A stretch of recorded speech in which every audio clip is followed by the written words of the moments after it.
I am here with athlete and co-founder of the Premier Lacrosse League, Paul Rabil. Thanks so much for coming, sitting down with us.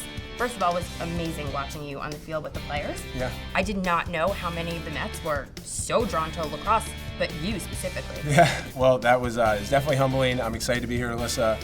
Love the Mets. This is now the second time I've gotten a chance to spend some time with the players, and I think it's a testament to lacrosse's growth. It's an exciting game, and I think a lot of pros gravitate toward each other because of the kind of the grueling nature of making it to this level, and that probably had a little bit to do with it, especially with Rabil who didn't really want to play, but was like, all right, I respect this guy. He's a pro athlete. There you go.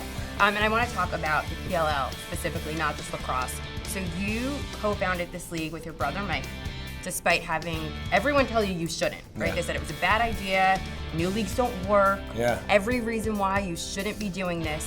What went into the final decision with you and Mike, we're doing this, we're starting the PLL? Well, I think it's reminiscent going back to the earlier part of this interview where athletes are pretty much always told that it's a long shot to make it to the professional level. And so we've had that ingrained in us for a while, but sitting atop of the opportunity of building the Premier Lacrosse League where all of these macro trends in the sport, which is the fastest growing at the youth level. There's 2.5 million participants, there's 6 million fans. The International Olympic Committee just recognized lacrosse as a provisionally recognized sport. So there's 60 countries that play, Puerto Rico included, which I know puts a lot of Major League Baseball talent out here. So there are these big trends that we've seen in the sport, but if you look at Major League Baseball, which is the most historic league, and then more recently the UFC over the last decade that have grown MMA at the professional level, is there are ways that you can operate in a sophisticated manner, ways that you can hack attention and distribution that can take your sport to the next level. So when we conceptualized the PLL, it was very much around having the best players in the world, playing at premium venues like Citi Field here, although we're not playing here, but this is an example of a world-class venue, and then having major distribution. So we have an NBC partnership, and all of our games are on the NBC Sports Group channel and network. So that was the idea, and then we just had to go execute, which was no easy task. Oh, you did it. Yeah. So the way that the league is formatted, it's 6 teams that are traveling to 12 different cities? Yep, so we're going to 13 cities over 14 weekends. So we're going to New York twice, actually. Okay. And you're right, it's at Red Bull Arena, so Harrison, New Jersey. It's where the New York Red Bulls play. So a fantastic venue, sits 25,000 people. Our inaugural opener at Gillette Stadium, we had 13,000 fans. It was on NBC Sports, and it was really exciting. So we're carrying that through. And the business model is different than a traditional team sports league that's There's city-based. no home base. That's right. So I play for Atlas Lacrosse Club, and we're not based in New York or Boston or LA.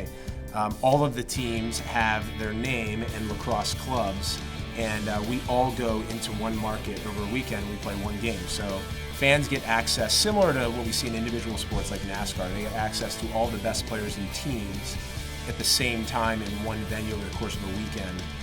And what that also allowed us to do was rent out an entire venue like Gillette or Red Bull Arena over a weekend, so then we could go to NBC and figure out a way to get on linear programming. So we were really problem solving for, frankly, a sport that just isn't as big as baseball. It's not as big as football. It's not as big as basketball. So how were we building a league in 2019 versus the early 1900s? Now we think as we are able to get more attention and viewership and attendance and revenue from sponsors, then we can look at a city-based model again. Okay, so besides this, I think it's an awesome model of going, you're welcome, location to location. What else should fans be excited about? Yeah, so our on-site experience is really unique. So we have a Premier Zone at each of our venues. So it's a bit like a NASCAR or IndyCar event or an F1 event where you go in for the whole weekend. So you have access to 2 games on a Saturday, 1 game on a Sunday. And then we have a really innovative broadcast partner in NBC. So all of our games are on the family of networks at NBC, but we have 7 to 10 cameras on each broadcast. Players are mic'd up. We have helmet cams. We're communicating to the players from the booth. Major League Baseball actually piloted this first. We pulled this idea from their training camp and All-Star game, where they talk to the outfielders during the run of play. And so we have goalies and attackmen who are on one side of the field where the ball's on the other. And our broadcasters are communicating. So we're doing a ton of innovative stuff. We're bringing our announcer and host Paul Burmeister out on field after goals, and so we're really showing the game in a much different way. Awesome. You are not only the co-founder of the league, you are a player in the league. Yeah. Has the way that you approach the game as a player changed at all now that you have such a prominent position off the field as well? I would say it has, because even this inaugural weekend at Gillette Stadium, I had a Sunday game, and on Saturday I was a part of our morning ops meeting talking about everything that you guys do, getting ready for game day. And then I was watching the two games in advance. Both went to overtime, and I found myself like supporting the competition, because Right. I'm a co-founder of this league, and I want all these games, these players to perform at the highest level. Whereas when I was just an athlete, I probably could have cared less about the other games that were going Right. on. And I noticed some of the other players, when they're done their game, they move on. And that's okay. So that'd probably be the biggest difference. But I think what I found, and this is what I told our investors early on, and even my peers that I play against, is one thing about sports is once you step on the field, everything goes away, all the distractions.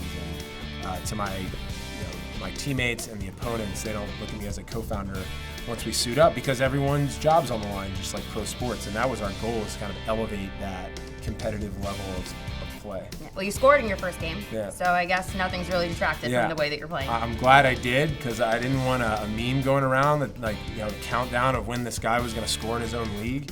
That's it. But I got that out of the way. Done. It's done. All right, so let's pivot to the Mets. Okay. You are from Maryland. Yes. You're a Mets fan. Yeah. How does that happen? Well, I started thinking about sports differently after I graduated from Johns Hopkins. So Okay. I grew up in Maryland. I went to school in Baltimore, and I was at the early O's runs when Cal Ripken was the Iron Man. I had some type of affinity towards the O's, just like I did the Redskins. And then when I graduated and got accustomed to pro sports, on the football side, I built a relationship with Bill Belichick, and I became a New England Patriots fan. And then when I started to play in New York, I was naturally gravitated towards the Mets, as I got an opportunity to meet a lot of the players and go to the games. And it's kind of the way that I have always approached sports. Some people may call it like bandwagon fans, but I have a relationship driven strategy in sports. And I know some team owners in basketball, and I support them. And I think that's always how I've thought about it, and maybe why we built our business into a tour-based model. But the Mets, I think, when you're a Major League Baseball club in the center of the largest city when it comes to sports entertainment, there's a lot of gravitas associated with it, and there's a lot of pressure, and those are the kind of things that athletes get excited about. And then you also have the in-state rivalry with the Yankees. So. That is there. Yeah, you kind of you feel like there's a club that you want to support and kind of learn about and spend more time with. Awesome. Who's your favorite player? Well, my favorite player right now, I got a chance to meet him, and he's a young guy. Is Pete Alonso. I mean, he's special. And we found out today that he grew up playing lacrosse. And that his brother is a huge fan of yours. His brother's a college lacrosse player, and he's got some good handles. We had a catch out on the field during their BP. So, two back from Major League Baseball home run leader right now. He's at 20, and hope he continues that pace. That would be pretty outstanding. We think he's going to be the Rookie of the Year. I sure do.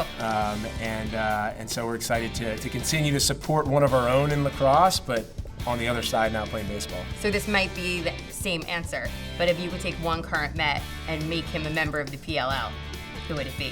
Well, yeah, I think it's probably Pete because of his skill. But I've known Ahmed Rosario for a couple of years now, having met him. He was helping me with my swing when I got to come here a year ago or so and do some batting practice. And he doesn't like lacrosse as much, but he loves professional sports. And I think we could convince him to play, and he'd be a pretty good midfielder to run with. Great. So I know my way around a baseball field pretty well, I'd say. You give me a bat, a ball, a glove, I know what to do. A bit of a novice when it comes to lacrosse. You think you could teach me some stuff? I could definitely teach you. We can teach you how to catch and throw. Start there, Perfect. and then maybe cradle. Great.